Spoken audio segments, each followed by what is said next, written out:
கேட்கவிருக்கும் நிகழ்ச்சி சொற்பொழிவு.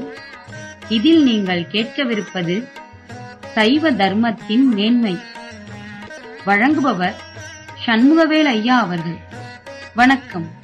ஓம் சிவாய நம. திருச்சிற்றம்பலம். கோடாத வேதனுக்கு யான் செய்யம் என், கோடாத வேதனுக்கு யான் செய்யம் என், கொண்டறிந்த காடாளனே தென் தணிகை குமர, தென் தணிகை குமர, நின் தண்டையந்தாள் சூடாத சென்னியும் நாடாத கண்ணும் தொழாத கையும் பாடாத நாவும் எனக்கே தெரிந்து படைத்தனனே.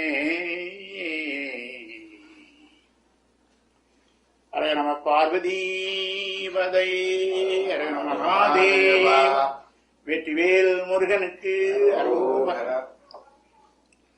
சிவனே செல்வர்களே, ஆலய வழிபாடு என்கின்ற ஒரு தலைப்பிலே சிந்தித்தோம். ஒவ்வொரு நாளும் ஏதாவது ஒரு கருத்தை நாம் ஒரு மையமாக வைத்துக் கொண்டு துணை செய்திகளை நாம் சிந்திக்கலாம். ஆனால் சிறப்பாக எதை சிந்திக்கிறோம் என்பதை ஞாபகத்தில் வைத்துக் கொள்ள வேண்டும். அந்த வகையிலே இன்றைக்கு சிவ புண்ணியங்கள் என்கின்ற ஒரு அருமையான ஒரு தலைப்பிலே சைவம் எப்படி உலக புண்ணியங்களையும் சிவ புண்ணியங்களையும் வரையறுக்கிறது. பொதுவாக நமக்கு பெரிய புராணம் ஒரு முக்கியமான ஒரு காவியம்.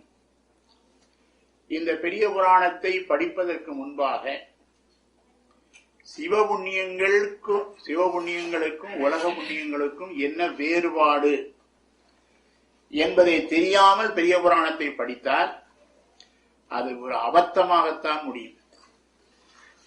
அப்ப என்ன தெரிகிறது என்று கேட்டால், எப்பொழுதுமே சில செய்திகள் அதை படிப்பதற்கு முன்னாடி நாம் பிரிலிமினரியாக என்ன தெரிந்து கொள்ள வேண்டும் என்று சில கலைகளிலே இருக்கிறது. அதே போல இந்த வினை கொள்கை என்பது ஒரு முக்கியமான ஒரு கொள்கை சைவத்தில். பொதுவாக இந்திய நாட்டிலே தோன்றிய தத்துவங்கள் எல்லாருமே வினை கொள்கையை ஏற்றுக்கொள்கிறார்கள். அது இன்னொரு நாளைக்கு வினை கொள்கையை மட்டும் சிந்திக்க வேண்டும் என்று வைத்திருக்கிறேன். இந்து மதம் மட்டும் இல்ல, சைவம் மட்டுமல்ல, வைணவம் மட்டுமல்ல, இந்திய நாட்டிலே தோன்றிய சமணம், பௌத்தம் அவைகளும் வினை கொள்கையை ஏற்றுக்கொள்கின்றன. முக்கியமான ஒரு செய்தி. உதாரணமாக மணிமேகலை என்ற காவியத்திலே மணிமேகலை மணிவல்லவ தீவுக்கு வந்திருக்கும் பொழுது அதான் அவங்க நாகபூஷணின்னு சொல்றாங்க. அப்படி ஒரு ஆராய்ச்சி உண்டு. அந்த மணிவல்லவ தீவு என்று வருவது தான் இன்னைக்கு நைனா தீவு என்று ஒரு கொள்கையும் உண்டு. அப்பொழுதுதான் அவளுடைய பூர்வ ஜென்மம் அவளுக்கு உணர்த்தப்படுகிறது. மணிமேகலைக்கு பூர்வ ஜென்மம் எப்ப இங்கு உணர்த்தப்படுகிறது என்றால் அந்த மணிவல்லவ தீவிலே என்று வருகிறது. அதே போல சிலப்பதிகாரத்தை எடுத்துக்கொண்டால் கண்ணகியினுடைய பூர்வ ஜென்மம், கோவலனுடைய பூர்வ ஜென்மம் எல்லாம் வருகிறது. அப்ப என்ன தெரிகிறது என்று கேட்டால், இந்த வினை என்பது ஊழ்வினை உறுத்து வந்து ஊட்டும். அந்த law of karma or law of incarnation, அதை பொதுவாக இந்திய நாட்டிலே தோன்றிய தத்துவங்கள் அனைத்தும் ஏற்றுக்கொண்டன. ஆனாலும் அந்த வினை கொள்கையை பற்றி சைவம், அதாவது வினையை ஏற்றுக்கொள்வது வேறு, அந்த வினை எப்படி ஒர்க் பண்ணுது, how it functions, அது கொஞ்சம் மாறுபாடு. சைவம் சொல்வதற்கும் வைணவம் சொல்வதற்கும் பௌத்தம் சொல்வதற்கும் சமணம் சொல்வதற்கும் வேறுபாடு இருக்கிறது. இப்ப நம்முடைய சமய கொள்கையின்படி இந்த வினை என்பதற்கும் செயல் என்பதற்கும் என்ன வேறுபாடுன்னு தெரிஞ்சுக்கணும். செயல்னா என்ன, வினைனா என்ன? இப்ப நாம காலையில எழுந்ததுல இருந்து இரவு தூங்குற வரைக்கும் எவ்வளவு காரியங்களை பண்றோம். தூக்கத்திலையும் கூட நம்ம சில காரியத்தை செய்யறோம். நாம் உறங்கிக் கொண்டிருக்கும் பொழுதும் நாம் வினையை சம்பாதிக்கிறோம். ஏனென்றால் அப்பொழுது மனம் சூக்கும சரீரத்தோடு சேர்ந்து வேலை செய்து கொண்டுதான் இருக்கிறது. அது கனவு என்பது பொய் அல்ல, ஞாபகத்தில் வச்சுக்கணும். கனவு உண்மை. கனவு பொய் கிடையாது. ஆனா கனவுக்கு நனவுக்கு என்ன வேறுபாடு? நனவு என்பது தூல தேகத்தோடு ஆன்மா அனுபவிப்பது, கனவு என்பது சூக்கும தேகத்தோடு ஆன்மா அனுபவிப்பது. அவ்வளவுதான் வேறுபாடு. அதுல அங்க சூக்கும வினைகள் உண்டு.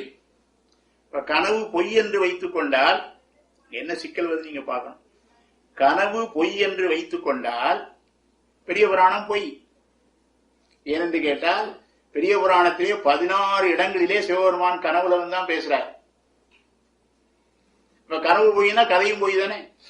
பெரிய புராணத்திலே அந்த திருநாவுக்கர சுவாமிகளை நான் எப்படி ஆட்கொள்ளப் போகிறேன் என்று அவருடைய தமக்கையாகிய திலகவதியாருக்கு சிவபெருமான் எங்க வந்து பேசுறார்? கனவுலதான் வந்து பேசுறார். மன்னுதவோ தனியார்க்கு கனவின் கண் மளவிடையார் உன்னுடைய மனக்கவலை ஒளி உன் உடன் பிறந்தான் முன்னமே முனியாகி அமையடைய தவம் என்றான் சொல்றார் இல்லையா? அதே போல கண்ணப்ப நாயனாருடைய பெருமையை சிவகோசிரியாருக்கு சிவபெருமான் கனவுல போய் தான் சொல்றார். கனவு பொய்னா கதையும் பொய் தானே. ஏன் கனவு பொய்ன்னு சொல்லக்கூடாது என்றால், பொய்யாக இருந்தால் ஒரு எஃபெக்ட் விளையக்கூடாது. இல்ல, கனவை பார்த்த உடனே உங்களுக்கு என்ன வந்தாகுது? ஒரு பயம் வருது, வேறு சில உணர்வுகள் வருது. கனவுல வந்து உணர்ச்சி வருது இல்ல. அப்ப பொய்யா இருந்தா உணர்ச்சி வரக்கூடாது இல்ல. அது இல்லூஷனா இருந்தா உணர்ச்சியா வருது. திடீர்னு கனவை பார்த்து ஆண் கத்துறீங்க. அப்ப பொய்யாக இருந்தால் உணர்வு வரக்கூடாது இல்ல. சொல்லி புரியுதா உங்களுக்கு? அப்ப உணர்வு வருது. ஏன் வருது? உணர்வை ஏற்படுத்தக்கூடிய ஒன்று பொய்யாக இருக்க முடியுமா? ஒரு அருமையான தத்துவம். ஆகவே எதற்காக சொல்றேன் என்று கேட்டால், முதலாவது என்ன தெரிஞ்சு கொள்ளணும், வினை என்பதற்கும் செயல் என்பதற்கு என்ன வேறுபாடு. நீங்கள் செய்யக்கூடிய எல்லா செயல்களும் வினையா வராது. இப்ப நான் சாப்பிடுறேன், பிரேக்பாஸ்ட் எடுக்கிறேன், டின்னர் எடுக்கிறேன், அது வந்து வினையா வருமா? அது ஒரு செயல் தானே. அப்ப சொன்னாங்க, வினை என்பது நான் என்ற முனைப்போடு செய்யக்கூடிய செயல்கள் தான் வினையாக வரும். அதுக்கு சித்தாந்தம் கொடுக்கக்கூடிய பரிபாஷை வந்து போத்திருத்துவம். ஏன்னா சைவ சித்தாந்தம் படிக்கும்போது அது என்ன வார்த்தைன்னு தெரிஞ்சுக்கணும். எந்த ஒரு செயலையும் நாம் வந்து நாம் என்னாலதான் நடந்திருக்கு, நான் தான் மூல காரணம் நினைக்கிறோம் இல்லையா? அதற்கு அப்படி வருவதற்கு எது காரணம் என்றால் ஆணவ மலம். அந்த ஆணவ மலத்தினுடைய அந்த காரியத்துக்கு என்ன பேரு? போத்திருத்துவம். ஆணவ மலத்தினுடைய டெபினிஷன்ல சிவஞான சித்தியால நின்று போ திருத்துவத்தை நிகழ்த்தி. ஆணவ மலம்னா என்ன டெபினிஷன் கொடுப்பார்? அதுக்கு தமிழ் சொன்னாரு வினை முதலாதல் தன்மை. இந்த போத்திருத்துவம் என்ற வார்த்தைக்கு தமிழ் என்ன? வினை முதலாதல் தன்மை. அதாவது உலகத்தில் நடக்கக்கூடிய எந்த காரியத்துக்கும் நாம் எழுவாய் அல்ல. We are only the object. We are not the subject. Something is taking place in the world. வீட்டிலையும் நடக்கு, வெளியில் நடக்கு. நடக்கக்கூடிய எந்த காரியத்துக்கும் நான் தான் சப்ஜெக்ட் நினைச்சீங்கன்னா எழுவாய். நீ எழுவாய் அல்ல, நீ செய்யப்படுபொருள். ஆகவே வினை முதலாதல் தன்மை. நடக்கக்கூடிய காரியத்திற்கு நான் தான் வினை முதல் என்று நினைத்துக் கொள்கிறோம் அல்லவா? அதுதான் போத்திருத்துவம். அதுதான் என்ன பண்ணுது? வினையாக போய் சேருது நம்ம கணக்குல. அப்போ வினையை எப்படி ஈட்டுகிறோம்? இந்த வினை என்பது எப்படி நம்ம ஏன் பண்றோம்னா, மனம், வாக்கு, காயம், இந்த மூன்றினாலேயும் வினை ஈட்டப்படுகிறது. இதுக்கு பிரமாணம் எங்க இருக்கு என்று கேட்டா, நம்ம படிக்கிறது, நான் முன்னாடியே சொன்னேன், நான் சொல்லுவது எதுவும் என்னுடைய கருத்து அல்ல. என்னுடைய கருத்தை சொல்லுவதற்கு நான் ஞானி அல்ல. சைவ சித்தாந்த ஞானிகள் என்ன சொல்லியிருக்கிறாங்கிறத நான் சொல்ல வரேன். அப்போ வினை என்பது எந்த இன்ஸ்ட்ருமெண்ட்னால நீங்க ஈட்டுறீங்க? What is the instrument? எந்த ஒரு செயலையும் ஒரு இன்ஸ்ட்ருமெண்ட் வச்சுதான் இவங்க வரணும்னா ஒரு கார் வேணும், ரெக்கார்ட் பண்ண ஒரு வீடியோ வேணும், பேசணும்னா ஒரு மைக் வேணும், எழுதணும்னா ஒரு பேனா வேணும். ஏதாவது ஒரு இன்ஸ்ட்ருமெண்ட் வச்சுதான் இந்த காரியத்தையும் பண்ண முடியும். அப்போ இந்த வினையை ஈட்டுவதற்குரிய இன்ஸ்ட்ருமெண்ட் எது? மனம், வாக்கு, காயம். இந்த மனம், வாக்கு, காயத்தினாலே வினையை ஈட்டுகிறோம். அதாவது உலகத்துல ஒரு செயல் நிகழவில்லை என்றாலும் கூட இப்ப நான் ஒருத்தரை அடிக்கணும்னு நினைக்கிறேன், ஆனா இன்னும் அடிக்கல, என்ன சந்தர்ப்பம் கிடைக்கல, அவ்வளவுதான். இப்ப இது இப்ப சட்டம் என்ன சொல்கிறது? ஒரு நிகழ்வு நடந்தாதான் சட்டத்துக்கு வரும், சட்டத்துல வராது. அப்போ நீங்க அந்த செயலை செய்துட்டீங்களா செய்யலையா? சாஸ்திரம் என்ன சொல்லுது? You have done. அடித்தல் என்ற காரியம் நிகழவில்லையே ஒழிய அடிக்க வேண்டும் என்று நினைத்தாய் அல்லவா?